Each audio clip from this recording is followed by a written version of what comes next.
নমস্কার, আমি তরুণ ঘোষ। এ যেন বাঘের ডেরায় ঢুকে বাঘকে মালা পরানোর মতো ঘটনা। আমাদের কলকাতা চিড়িয়াখানায় এরকম একটা ঘটনা ঘটেছিল।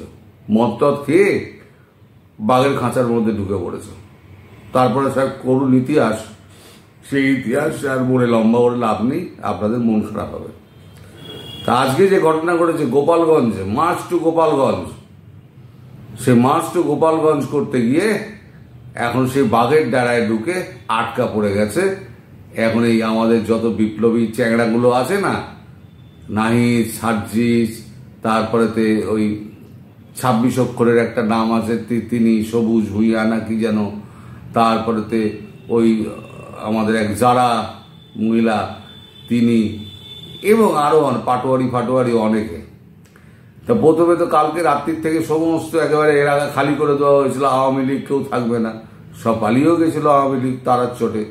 কিন্তু সকাল হতে সব গোপালগঞ্জের রাস্তার মুখে সব ব্যারিকেড করে বসে পড়ে। তারপর পুলিশ কোনো রকমে এই একটা দলকে, চ্যাংড়াদের দলকে তো ভেতরে ঢুকিয়েছে। তার আগে সমস্ত মঞ্চ ফঞ্চ ভেঙে একদম মাঠ করে দিয়েছে। গোপালগঞ্জ মানে পুরো আওয়ামী লীগের দুর্গ। সেই দুর্গে ওরা গিয়েছে মাস্তানি করতে। তা মাস্তানি করতে গিয়ে তার ফল তো পেতে হবে। এবার ঢুকেছে 5 মিনিট কোনো রকমের বক্তৃতা দিয়েছে। তাও ঘাবড়াতে গলা শুকিয়ে যাচ্ছে, 10 বার করে জল খাওয়ার জন্য এদিক ওদিক চাইছে। ভয়ে একেবারে গলা শুকিয়ে গেছে ওই জনতার ওই অবস্থা থেকে। এবার গোপালগঞ্জে যত মেয়ে, পুরুষ, শিশু, মহিলা, বৃদ্ধ সব লাঠি, সোটা, ঝাঁটা, কোদাল, যে যার কাছে যা ছিল সব নিয়ে রাস্তায় বেরিয়ে পড়েছে। এইবার পুলিশ চারদিকে ঘিরে ফেলেছে। ঘিরে ফেলে তারপরে প্রথমে টিয়ার গ্যাস চালু করেছে। তাতে উল্টো ফল হয়েছে কি, পুলিশের গাড়ি ফাড়ি ভেঙে, আমি দেখছি, ভিডিও দেখছি, সে ভিডিও তো আমি লাগাবো না, সে ভিডিও দেখছি পুলিশ একেবারে দৌড়াচ্ছে প্রাণ বাঁচাতে। পুলিশের গাড়ি ভেঙে ওরে পেট্রোল দে, পেট্রোল বোমা মার, দাম করে এই সমস্ত হচ্ছে। তারপর পুলিশ করেছে কি, প্রথমে টিয়ার গ্যাস চালিয়েছে, তারপরেতে গুলি চালিয়েছে। এবার গুলি চালাচ্ছে, সামনের দিকে লোক পড়ে যাচ্ছে, পেছনের লোক তাও সরছে না। এবার ওদের বাঁচাতে সব গিয়ে ঢুকিয়ে দিয়েছে এসপি অফিসে। এসপি অফিসের ভেতরে এখন বসে ঠক ঠক করে কাঁপছে। সে প্রচন্ড শীতে যেমন দাঁত থেকে কাঁপুনি হয় ওরকম কাঁপছে। এবং ওখান থেকে তারা লিখছে একটা ফেসবুক স্ট্যাটাসে, মোবাইলে লিখছে, এখান থেকে যদি বেরোতে পারি তাহলে মুজিববাদের কবর দেবো। আগে তো বেঁচে বেরো, মুজিববাদের কবর তো পরে হবে।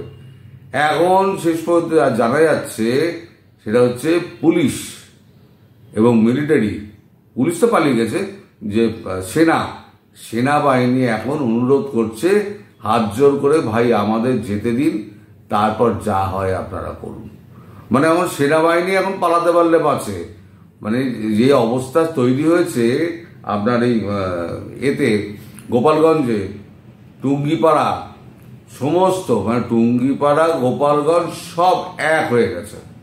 আমি তো ওখানে থাকি না, আমি যা খবর এখান থেকে পাই, আমাকে যা বন্ধু বান্ধব যা বলে, যা গোপালগঞ্জের মানুষ যারা বলে, তারা আমাকে বলছেন যে গোপালগঞ্জ এমন একটা জায়গা যেখানে আপনার কোনো পানের দোকানে যদি যান, গিয়ে যে জিজ্ঞেস করেন আপনি কি করেন, চোর বলবে আমি আওয়ামী লীগের অমুক করি, আওয়ামী লীগের আমি সেই মুজিবুরের আমি অমুক হই। আপনি যদি গিয়ে বলেন আমি আওয়ামী লীগকে সাপোর্ট করি, আপনার থেকে পয়সাও নেবে না। একেবারে রক্তের মধ্যে পুরো আওয়ামী লীগের ধমনীতে আওয়ামী লীগ ঢুকেছে, বইছে। সেইখানে এরা মাস্তানি করতে গিয়ে এখন আটকা পড়ে গেছে। এখন সেনাবাহিনী 144 ধারা জারি করে ওখান থেকে বের করার চেষ্টা করছে, কিন্তু কতটা সুস্থভাবে তারা বেরোতে পারবে সে ব্যাপারে কিন্তু যথেষ্ট সন্দেহ হয়েছে। এবং আড়ালে আবডালে শোনা যাচ্ছে যে সমস্ত বনে বাদারে জঙ্গলে সমস্ত রামদা নিয়ে লুকিয়ে রয়েছে। এবার ওরা যেভাবে কেটেছে না মানুষকে, এবার ওদেরকে কাটবে বলে ওইখানে সমস্ত জমায়েত হয়েছে। এবার একটা সময় অবধি আমি জানি না যে কি হবে শেষ পর্যন্ত। ওখানে থাকলে পরে তো ধারাবাহিক আমি একটা করতে পারতাম, আমি ভিডিও করতে পারতাম, কি ধারা বিবরণীও আমি দিতে পারতাম, কিন্তু আমি তো আর ওখানে নেই। ওখান থেকে যেটুকু খবর পাওয়া যাচ্ছে সেই খবরে আমি যা দেখছি তাতে আমার মনে হচ্ছে না খুব একটা সুস্থিরভাবে এবং স্থির মানে কি বলে সশরীরে সর্বঙ্গ ঠিক নিয়ে বেরিয়ে আসতে পারবে কিনা সে বিষয়ে কিন্তু যথেষ্ট সন্দেহ আছে। কিন্তু কথা হলো যে এই দুঃসাহসটা হলো কি করে, মানে এইখানে খুন জখম রাহাজানি সারা ঢাকা বাংলাদেশ জুড়ে, ঢাকা সহ সারা বাংলাদেশ জুড়ে খুন জখম রাহাজানি করতে করতে এরা এমন পর্যায়ে পৌঁছে গিয়েছে না, এরা মনে করেছে এদের বাধা দেওয়ার লোক কেউ নেই, এরা এতটাই শক্তিশালী হয়ে গিয়েছে, সবাই ভয় পেয়ে গেছে।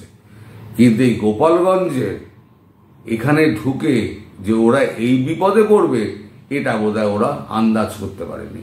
এবার আমার কাছে কতগুলো ভিডিও এসেছিল, সেই ভিডিওগুলো আমি ইচ্ছে করে লাগাচ্ছি না এই কারণে যে গাড়ি ফাড়ি ভাঙচুর হচ্ছে, গুলি চালাচ্ছে, তারপরে ককটেল মারছে, বোমা মারছে, সেই সমস্ত ভিডিও তো আর ইউটিউব অ্যালাউ করবে না। ফলে আমি ফালতু আর কেন আমি আর আবার রিএডিট করতে হবে, ওই কারণে আমি আর এগুলো লাগাচ্ছি না। তবে আপনারা মানে সবাই নিশ্চয়ই খবর পাচ্ছেন যে ওখানে কি কাণ্ডটি হচ্ছে। কাল আপনাদের ওইখানে কাগজে মিডিয়াতে কি বেরোবে না বেরোবে সেই নিয়ে তো আমার যথেষ্ট সন্দেহ আছে, কারণ মিডিয়া তো পুরো কন্ট্রোল। ফলে যা জানতে পারবেন আপনারা সোশ্যাল মিডিয়া মারফতই জানতে পারবেন। আর এই সমাজ মাধ্যমে যে সমস্ত ছবি টবিগুলো ঘুরে বেড়াবে সেই সমস্ত ছবি টবি মারফত আপনারা জানতে পারবেন। তবে অবস্থা যে খুব সঙ্গীন এবং তাদের যে মোহভঙ্গ হয়েছে যে আমরাই সব, আমরা পুরো বাংলাদেশ কন্ট্রোল করতে পারি, এই মোহভঙ্গটা অন্তত হয়েছে। আর দ্বিতীয়বার অন্তত এই ধরনের সাহস এরা করতে যাবে না।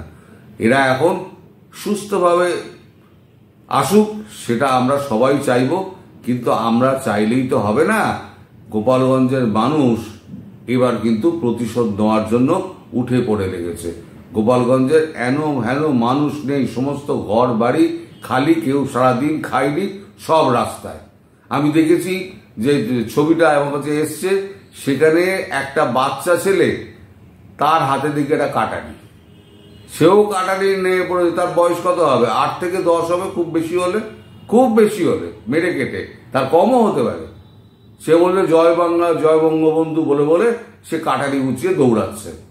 আর যে বৃদ্ধ মানুষ যারা একেবারে লাঠি নিয়ে ঘোরে, তারা হাতের লাঠিটা উঁচিয়ে নিয়ে কোনো রকমের দাঁড়িয়ে আছে যে আমি মার খাবো, একটা গুলি খেলে গুলি খাবো, কিন্তু আমি এইখানে এদেরকে বেরোতে দেবো না। এবার এসপি অফিসের যা চিত্র দেখলাম, এসপি অফিসের বাইরে লাখো জনতার ভিড়, লাখো, মানে সে মাথা গুনে শেষ করা যাবে না। বনে বাজারে গাছের ওপরেতে আর কি বলে পুকুর ধারে, জঙ্গলের মধ্যে, জঙ্গলের ধারে, রাস্তার ওপরে সব লাখো মানুষ। এই মানুষকে কি করে সরাবে? এইখান থেকে যদি আওয়ামী লীগ এইখান থেকে ঘুরে দাঁড়াবার একটা সময় এসছে। আজকে গোপালগঞ্জ করে দেখালো, এরপরে আওয়ামী লীগ দেখবেন ধীরে ধীরে শক্তি ফিরে পাবে। এবং আমি বলেছিলাম, অনেক আগে বলেছিলাম যে যা করিস ভাই অন্তত গোপালগঞ্জের দিকে যাস না। আমি বহু আগে বলেছিলাম। তা গোপালগঞ্জের দিকে গেলে যে কি হতে পারে সেটা তো আমি আগেই বলেছিলাম, যখন থেকে গোপালগঞ্জ বলে হুঙ্কার মার্চ টু গোপালগঞ্জ, সব জায়গায় সমাবেশ হচ্ছে বা অন্য কিছু একটা লিখছে, কিন্তু এখানে মার্চ টু গোপালগঞ্জ, মানে গোপালগঞ্জে গিয়ে বুলডোজার নিয়ে গিয়ে একেবারে মুজিব মানে কবর স্মৃতিস্তম্ভ যেগুলো রয়েছে সেগুলোকে ভেঙে একেবারে মাঠ করে দেবে। তা এখন বোঝো অবস্থা। এখন প্রাণ নিয়ে বেরোতে পারলে হয়, এখন যে অবস্থা, প্রাণ নিয়ে আস্ত নিয়ে বেরোতে পারলে হয়, এইরকম অবস্থা। তো যা হচ্ছে ভালোর জন্যই হচ্ছে, বাংলাদেশের ভালোর জন্যই হচ্ছে। আপনারা সবাই আস্তে আস্তে জানতে পারবেন কি হচ্ছে না হচ্ছে। সবাই সুস্থ থাকবেন, সাবধানে থাকবেন এবং ভালো থাকবেন। নমস্কার।